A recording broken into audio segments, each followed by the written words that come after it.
Death Come True is a FMV adventure from the creator of Danganronpa, Kazutaka Kodaka, and I didn't realise that going in, but now I've completed it, it makes so much sense. But what I would say is that this game is not really an FMV adventure, it's an FMV movie, because it is a linear story, and although you do get to make choices throughout, there is one single story being told, and you will always have that story told to you.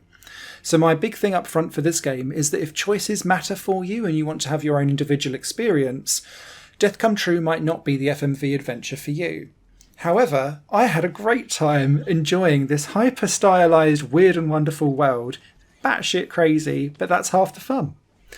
In this game you play as Makoto Karaki, who wakes up with amnesia in a hotel room. There's a strange woman knocked unconscious in his bathroom, and then he gets killed. And then he's like, what? But then he wakes up back in the same place again, and he's like, what's going on here? As you go through exploring the hotel, finding out what this weird woman in your bathtub's doing, who's coming to kill you, what's going on in the world, more and more of the world unravels around you, and things start to kind of glitch out, because in theory, you should be dead now, but you're not. And so you start to venture further and further into the unknown. Every choice that you have in this game revolves around dying, and it's either dying the right way, the wrong way, or making some choices that kind of throw you into the world where you shouldn't exist, quote unquote.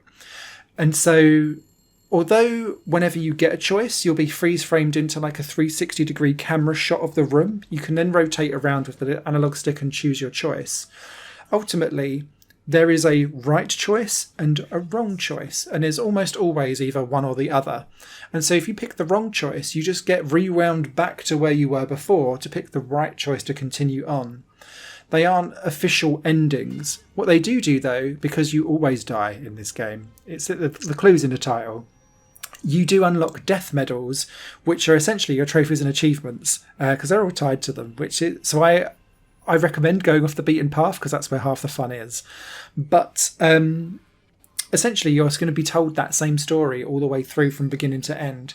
And some of your enjoyment around this experience and game will very much depend on the fact that you'll be rewound back, and then you'll have to continue on the way that the game expects you to do so because you're being told that linear story. Outside of that, you also unlock Death Tube. I love that. And this is all behind the scenes stuff. There's about half an hour of additional content for like behind the scenes, how they made the game, that kind of stuff, which I found quite interesting and useful. The actual gaming experience itself can probably be completed in about an hour and a half, 2 hours and a bit more if you're taking your time to get all of those different death medals and unlock the Death Tube. So yeah, your experience will very much vary on whether or not you're happy with a linear story or not, because this is super weird, super enjoyable, makes so much sense that it's from the Danganronpa series creator. It's very much in that vibe, which thumbs up from me. Also, can I just have a shout out to Nene Kurishima, who has a scene, who just comes in and just snaps people's necks. She's not in the rest of the story. It makes no sense whatsoever, yet I could watch her snap necks all day long and be quite happy because she was thoroughly entertaining. There's a sentence I never thought I'd say. Written review will be over on higherplanegames.com, and if you found this review helpful, please consider giving it a thumbs up to help me out. Thank you very much. Bye. Higher Plane Games is part of the Higher Plane Network, a completely independent media outlet supported by people like you. The goal is to create the best possible content that cultivates a richer indie scene for games as well as music and entertainment.